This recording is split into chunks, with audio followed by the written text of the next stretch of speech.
Estamos de volta com o Cena Pública, recebendo hoje Amélia Rocha, defensora pública, Emília Buarque, presidente do LIDE Ceará, e Manuela Nogueira, engenheira e secretária de Infraestrutura da gestão Roberto Cláudio. E, como eu disse, vou passar logo a palavra à Emília, que já queria se pronunciar no bloco anterior, mas eu quero que você junto, Emília, responda essa pesquisa americana que concluiu que as mulheres são mais eficientes quando assumem cargos de liderança, né? Por que você acha que eles chegaram a essa conclusão? Pois é.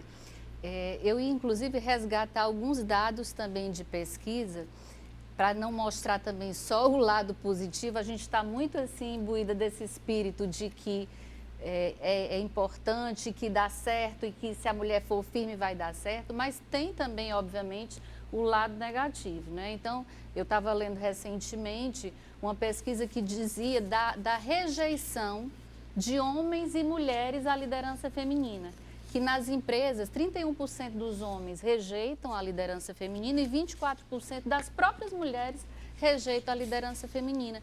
Então, isso é um verdadeiro absurdo e que a gente tem que ir quebrando, né? E o pior é que o Fórum Econômico Mundial recentemente também trouxe um dado de que nós, daqui a 170 anos, é que se prevê uma igualdade entre homens e mulheres em termos de salários, de oportunidades, de cargos. Então, nós temos que correr aqui para influenciar mais pessoas, né? Seja na área privada, seja no setor público. Quantas mulheres, né, que podem realmente, assim, que têm uma história de vida e conhecimento, que poderiam estar contribuindo mais na vida pública, né, em tantas áreas importantes. Mas eu tenho uma reflexão particular sobre qual é o fator que leva as mulheres a serem mais eficientes no âmbito, né, das empresas, dos negócios ou de qualquer atividade, que é uma característica da liderança solidária e colaborativa das mulheres. Eu acho que essa visão, inclusive você trouxe na sua reflexão, das mulheres que participaram desse processo pessoal ou da sua defesa de tese e tudo. Então, nós temos essa liderança solidária e colaborativa. Isso se dá na nossa casa, né? Isso se dá nas empresas. A gente consegue ter esse olhar maior do que os homens, menos individualista. Então, essa é a minha teoria. Né? E dizem também, né, dessa mesma pesquisa da Women in Business, que foi divulgada e falou dessa questão da rejeição de homens e mulheres em relação à liderança feminina, de que as empresas que têm mulheres em cargos de liderança tendem a lucrar mais de 5% a 20% essas empresas. É um dado expressivo, né? Tem uma coisa que me chama a atenção, que muitas vezes os homens, quando estão na liderança, né, eles centralizam demais, né? Vocês, como líderes, vocês centralizam ou descentralizam? Eu acredito que o grande, assim, é uma perspectiva, é uma conclusão muito mais intuitiva do que empírica. Eu acho que muito dessa característica da mulher vem do exercício da maternidade, não numa perspectiva muito prática mesmo. Porque, por exemplo, você exercitar a maternidade, você conciliar uma vida de trabalho com a maternidade não é fácil. Não. Tipo assim, um dia desse eu estava para ficar doida educando, meu pai disse, minha filha, se está dando trabalho é que está no caminho certo. Se alguém disser que educar é fácil, é porque nunca educou. Então, é nessa perspectiva que você tem... Então, acredito que muito, que a ministra Carmen Lúcia, ela diz muito que nós mulheres, nós queremos ser iguais, nós não queremos ser melhores, né? Então, que a gente, nós queremos ser iguais em direitos e obrigações. Então, nessa perspectiva, é que, ao mesmo tempo que as mulheres elas estão indo, a gente conversava isso nos bastidores também, se está vendo também, porque teve muita situação, lavar prato não é de homem, o homem ajuda a mulher, não, o homem não está ajudando, ele está cumprindo a sua obrigação de pai, em dar banho, em cuidar. Então, quando tem essa divisão equitativa de tarefas, esses talentos que tradicionalmente eram atribuídos às mulheres, acho que também podem ser atribuídos aos homens, e a sociedade como um todo ela ganha. E aí, eu quero só trazer um exemplo, que quando a a Manuela estava falando, me lembrou uma cena, eu gosto muito de fatos do cotidiano. Eu acho que a vida é aquilo que Paulo Freire diz muito, é preciso a gente aproximar o que a gente diz daquilo que a gente faz, de modo que a cada momento a nossa fala seja a nossa prática. Acho que exemplo fala mais do que qualquer coisa. Agora, no ano passado, né, numa festa de final de ano, estava um grupo de família brincando, minha sobrinha de 5 anos, a Ritinha, estava um grupo de meninos, e aí ela quis brincar, aí os meninos, 7, 8 anos de idade, disseram, não, você não pode brincar. Por que eu não posso brincar? Ah, porque você é mulher. Ela olhou com 5 anos de idade. E aqui, um abraço para minha querida amiga de vida, irmã de coração, Michele Camelo. A Ritinha olhou e disse assim, o que é que me impede? Só porque eu sou mulher, o que é que me impede? Então, eu acho que o caminho passa na geração no sentido de a cada direito tem uma responsabilidade. Eu acho assim, nós, dentro de casa, a gente está acostumada a pensar no supermercado, no trabalho ao mesmo tempo, em fazer a tarefa do filho e já pensar no programa, por exemplo, que vai gravar no dia seguinte, ou no evento que vai fazer, ou na defesa que tem que fazer, ou no projeto que está aqui, não está dando certo o cálculo. Então, assim, a gente consegue fazer várias coisas ao mesmo tempo. E os homens, eu acho que eles ainda não conseguiram essa divisão mental. O dia que ele né? criar um menino assim, 3, sozinho, ele vai dar conta. Eu acho que é muito o que a Emília falou. Eu acho que a mulher, o que eu disse assim, eu acho que a mulher leva vantagem. Em vez de desvantagem, eu acho que a mulher leva vantagem.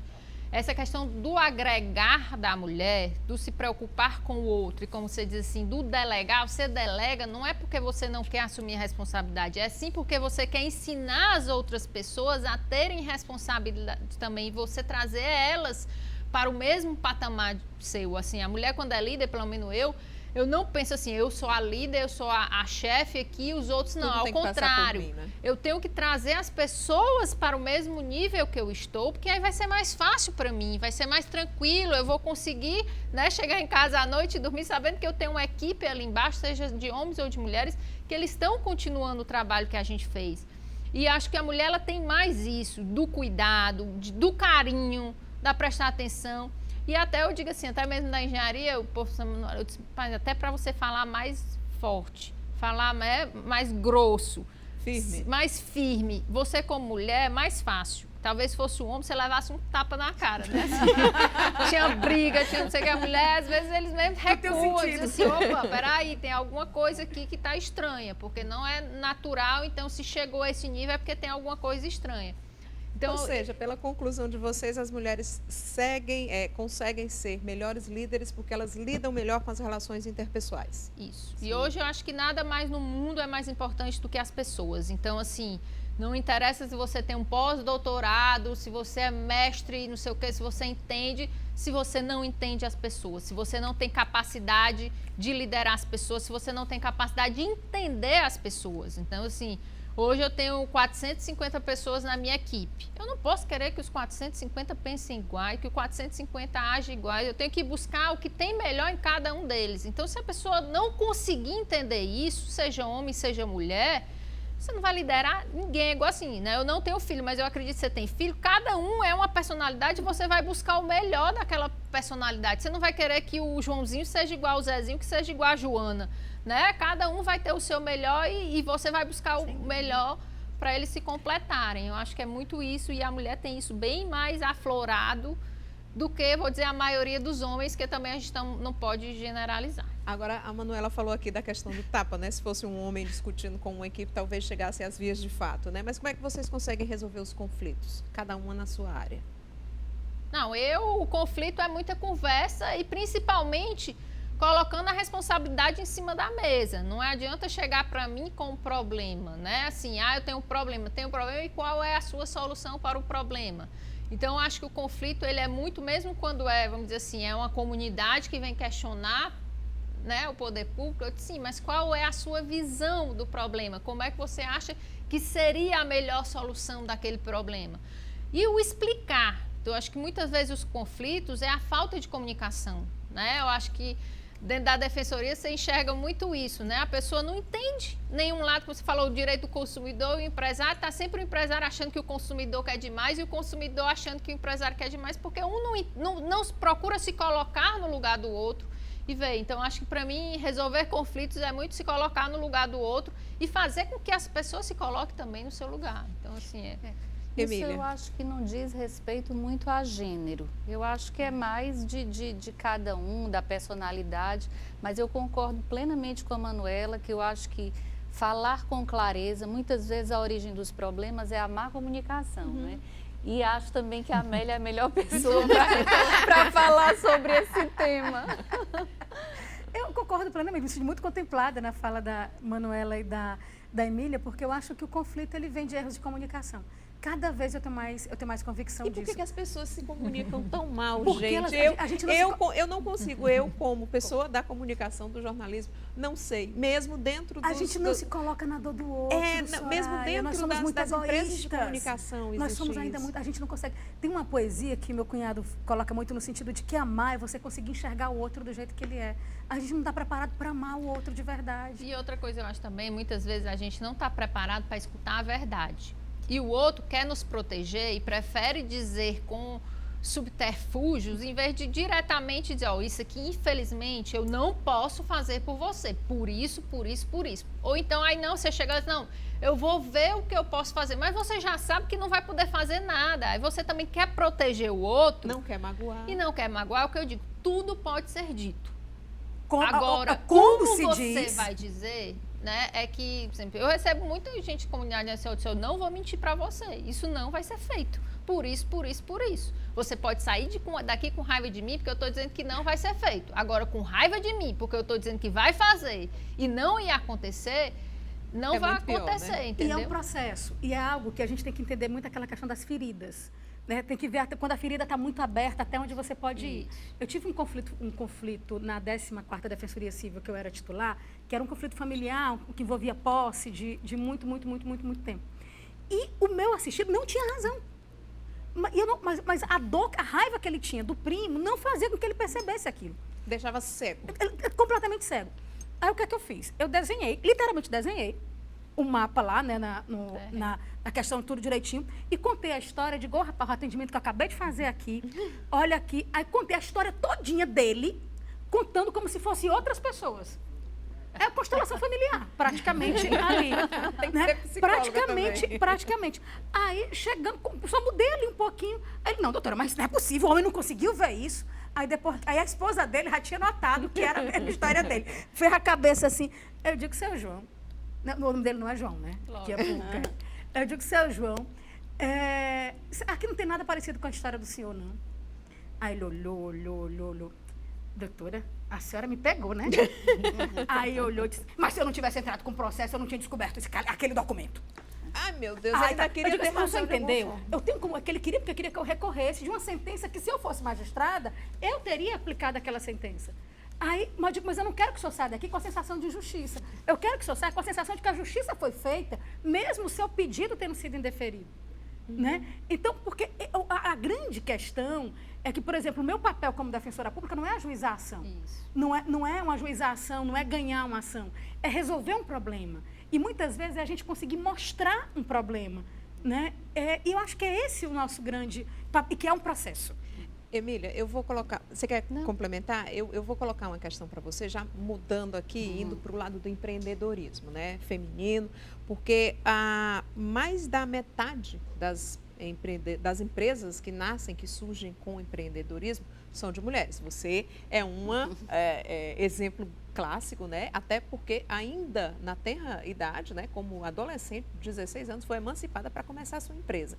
Mas no nosso país, quando se fala de empreendedorismo, se romantiza muito. E isso foi um assunto tocado aqui, principalmente no dia em que a gente reuniu as pessoas para a época da eleição, né? As empresas, os empreendedores são estimulados, as mulheres, quando são estimuladas, elas são estimuladas para serem doceiras, boleiras, né? Empresas sempre ligadas à questão da tarefa doméstica. Sim. Porque, e você mesma citou aqui hoje, né? Vamos falar do empreendedorismo na área do direito, na área da TI, do setor público, né? Tecnologia da informação, que vai ser o futuro desse mundo. Por que a gente não começa a incentivar essas meninas a buscar esse futuro? Eu acho que nós estamos nesse processo de mudança cultural, né? Inclusive, eu acho que a tecnologia, de fato, está comprovado que vai ser o grande boom de transformação do mundo e do nosso país. Infelizmente, nós tivemos e ainda teremos muito desemprego, né, diante de todo esse cenário que a gente viveu. E algo que nós precisamos estimular nos jovens, eu acho que é a formação para esse ambiente da tecnologia, para vários outros ambientes, mas eu acho que a tecnologia é um caminho muito forte e que realmente a gente deve não fazer essa conexão direta da mulher com a culinária, até porque existem vários homens também, né, que estão se descobrindo chefes, né? Então eu não gosto muito de generalizar, mas eu queria dar voltar ainda uma questãozinha aqui que foi colocada e trazer de novo meus filhos para uma situação que ocorreu recentemente. Eu tenho o André de 7, o André de 11 e a Amanda de 13 anos, né? Então, eles se viram numa situação de uns rapazezinhos, uns jovenzinhos maiores do que o André, começaram ali a fazer uma abordagem e ele foi, né? E rompeu e disse, não faça isso e tal, bem corajoso, porque ele bem menor do que os rapazes. E aí eu disse assim, você viu, Amanda, como o André se posicionou? Ele foi firme, você também, se acontecer alguma coisa com você, se posicione e tudo. E ela me deu uma lição e disse assim, mamãe, mais uma. Mamãe, como é que eu sou diferente e como é que nós vamos querer a paz no mundo se a gente não agir com gentileza? Então, Amanda, meu silêncio, né? Ou meu silêncio, eu não ligar para o que eles fizeram, também pode transformar as pessoas. Então, isso eu trago para a questão homem e mulher. Nessa coisa que você falou do homem ser mais duro, mais firme, mais grosseiro até, e a mulher não ser, mas a mulher pode ser forte sem ser grosseira, né? Mas falando com clareza, como a Manuela citou muito bem. Eu acredito que essas pessoas que lhe ouviram com tanta clareza, certamente saíram lhe admirando mais e convencidas de que podem confiar em você, né? Eu tenho uma questão aqui que foi uma abordagem num programa que seria de comédia, né? E a pessoa chegava para fazer uma entrevista com outras pessoas a respeito das mulheres. As mulheres, quando estão no comando, muita mulher junta é TPM, né? No dia que essas mulheres estiverem de TPM, você acha que elas podem causar uma guerra? Isso sendo perguntado para uma mulher. Aí a mulher dizia, eu acho. Aí a pessoa olhava para ela e dizia, mas todas as guerras até hoje só foram causadas por homens. Mulher silenciava e ficava sem ter o que dizer. Me lembrei da Amanda. Uma pessoa muito querida, a Fatinha, que ela me disse assim, a Mera, tu já observou? Ela não sei nem se ela não é da academia, é uma observação empírica dela que eu achei extremamente sábia. Você já observou que os países que ainda lidam com a guerra hoje são aqueles países que ainda não reconhecem os direitos das mulheres? Exatamente. Observem. Eu nunca tinha... Observem. A questão, e quando você vê, ninguém fala quando os homens estão muito próximos, né? Que tem muita testosterona no ar, que isso pode ser um paiol, né? Pode ser uma faísca num paiol, mas quando é muita mulher junta, se diz que as mulheres estão com TPM, elas podem explodir o mundo, né? Então é uma questão que a gente tem que pensar, rever, questões como essa que a Amanda, que eu vou entrevistar. Tem que entrevistar a Amanda, tem que trazer a Amanda para ser entrevistada. Já quero convidá-la para ser entrevistada aqui, porque eu acho que ela tem muito para falar para essa juventude, né? Que ainda não percebeu o valor que tem, né? Quando você vê mulheres que ainda se objetivam, né? Se tornam objetos, né? É uma questão que ainda me entristece muito. É uma coisa que a gente ainda não conseguiu tirar da cabeça de muitas meninas que conseguem galgar espaços e inclusive cargos, né, em alguns locais por conta de serem objetos de desejo das pessoas, né? Mas eu queria que cada um de vocês pensassem agora, lembrei da Angela Merkel, da Kamala Harris, que agora vai assumir aí como vice-presidente dos Estados Unidos, né? Depois de um furacão ter passado por lá. Mas quem são as mulheres que cada um de vocês admira e que quer deixar como exemplo para sua filha, para sua amiga e para quem está nos assistindo? Eu sei que a Emília já estava comentando que tinha uma grande cearense, inclusive, para servir de exemplo, né, Emília? Eu acho que nesse ambiente assim que nós estamos e resgatando assim a força da liderança feminina cearense, eu indicaria o nome da Raquel de Queiroz, que foi revolucionária numa época em que as mulheres não tinham muita voz, muito nova, aos 15 anos, né, ela começou a despontar. Então, eu acho que a nossa Raquel de Queiroz, escritora cearense, primeira mulher a ocupar a Academia Brasileira de Letras, eu acho que é realmente uma referência para mim. Uhum. Eu vou ficar com a Raquel de Queiroz, mas eu quero que você pense em alguém da contemporaneidade, né? Para que as meninas possam mirar nelas, tá? Vamos na linha da Emília, uma figura antiga que você quer ressaltar, mas pensa também numa figura presente. Eu vou te fazer uma contraproposta. Vou apontar duas mulheres, mas uma na esfera privada e uma na esfera pública. Tá. Na esfera privada, uma grande mulher chamada Maria Francinete Soares da Rocha, minha mãe, né? Jerumenhense, que só conseguia... Fala o que é jerumenhense.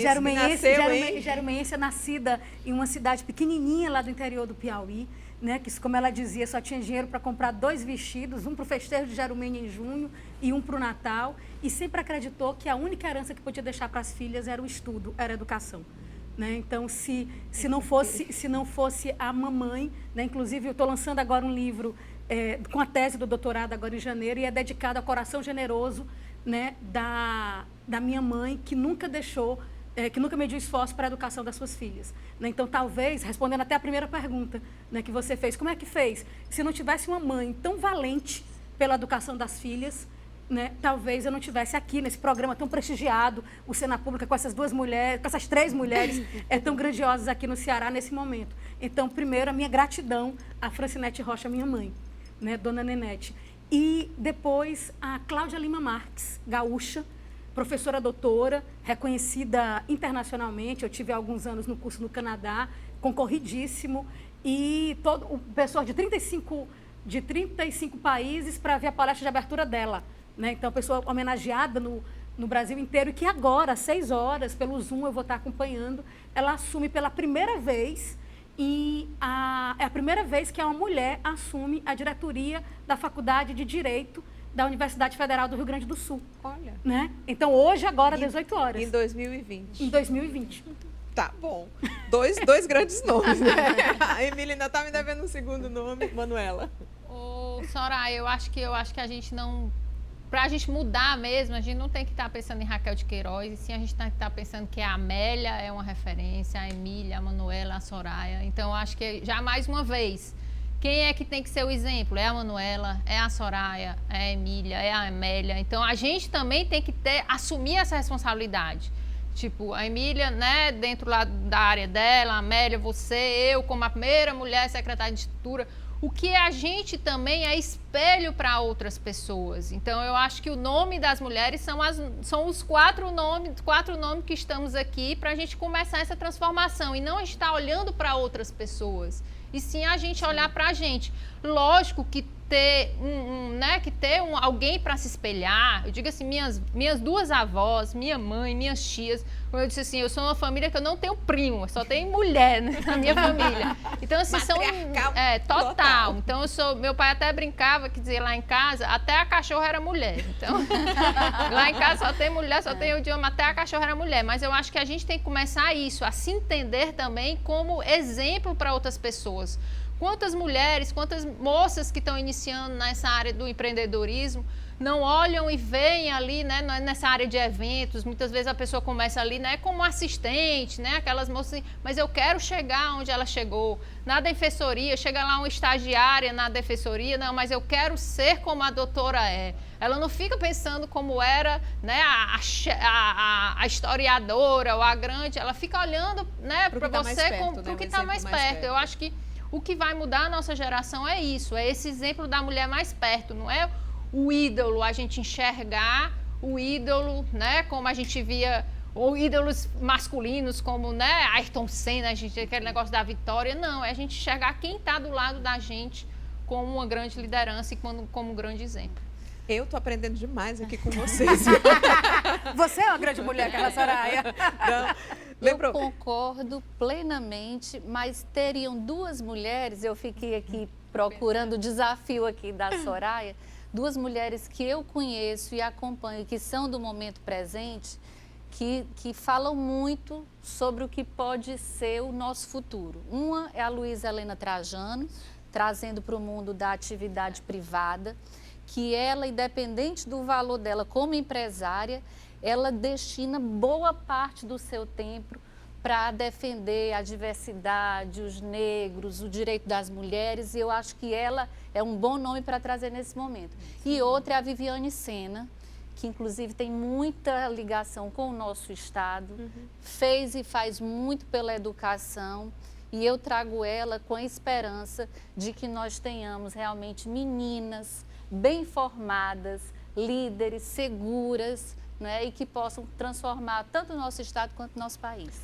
Olha, se eu pudesse continuava aqui com vocês para absorver cada vez mais, para ter mais conhecimento e trazer para o meu dia a dia e para o dia a dia do nosso público cada vez mais ensinamentos que vocês, grandes mulheres, trouxeram hoje aqui nesse programa Cena Pública. Infelizmente eu vou ter que encerrar, mas eu espero ter vocês aqui em outras oportunidades para a gente discutir outros assuntos ligados à área de cada uma de vocês, mas também ligados ao nosso público que acompanha o Cena Pública. Muito obrigada, Emília, Amélia, obrigada, Manuela. e parabéns também pela coragem de colocar esse tema como o tema do programa. Eu acho que coragem não precisa, não. A gente só precisa de mulheres como vocês para dar de como exemplo você, que para tá elas. aqui dando tempero e dando Isso. a maestra. Obrigada. Mais uma vez, muito obrigada a Maestrina. vocês. E para você que está em casa, para rever esse programa, é só buscar na playlist do Cena Pública no YouTube da TV Ceará e tem reprise aos domingos, às 5 horas da tarde. Muita gratidão por sua companhia, um bom descanso e até a próxima terça-feira com mais um Cena Pública inédito às 10h15 da noite. Muito obrigada e até mais.